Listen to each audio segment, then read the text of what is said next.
ఓం శాంతి. బ్రహ్మబాబా ఎప్పుడూ అనేవారు, మే జో కరూంగా ముజే దేక్ ఔర్ కరేంగే అని. అంటే మనం ఏం చేస్తామో మనల్ని చూసి వేరే వాళ్ళు అదే చేస్తారు అని. కాబట్టి బాబా యొక్క టీచింగ్ స్టైల్ చాలా డిఫరెంట్గా ఉండేది.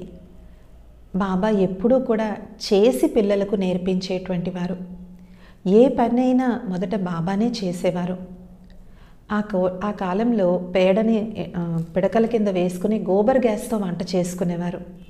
ఆ గోబర్ తయారు చేయడానికి బాబాయే ముందు కూర్చుని పిడకలు వేయడం మొదలుపెట్టేవారు.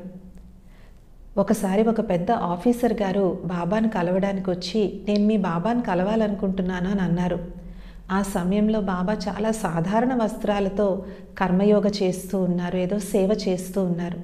తర్వాత లోపలికి బాబా వెళ్ళి బట్టలు మార్చుకుని బయటికి రాగానే ఆ ఆఫీసర్ ఆశ్చర్యపోయారు. అదేంటి ఇందాకంత నార్మల్ ఆర్డినరీ పనులు చేస్తుంది మీరేనా అని చెప్పి. కాబట్టి బాబా ఏ పని అయినా సరే అందరికీ నేర్పించేవారు.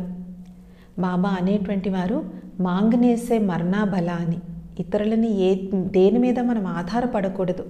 స్త్రీలైనా పురుషులైనా వాళ్ళ కాళ్ళ మీద వాళ్ళు నిలబడాలి, సెల్ఫ్ ఎంపవర్డ్గా ఉండాలి అని చెప్పి స్త్రీలకి కూడా పురుషులు చేసేటువంటి అన్ని పనులు, ఎలక్ట్రికల్ పనులు ఏంటి, చిన్న కార్ రిపేర్ పని ఏంటి, వచ్చే దారిలో కారు ఆగిపోతే మీరు ఎవరిని అడుగుతారు అని చెప్పి ఇలాంటి సహజంగా పురుషులు చేసేలాంటి పనులు కూడా స్త్రీలకు బాబా నేర్పించేటువంటి వారనమాట.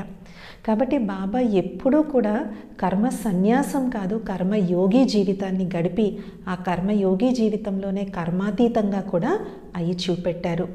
ఓం శాంతి.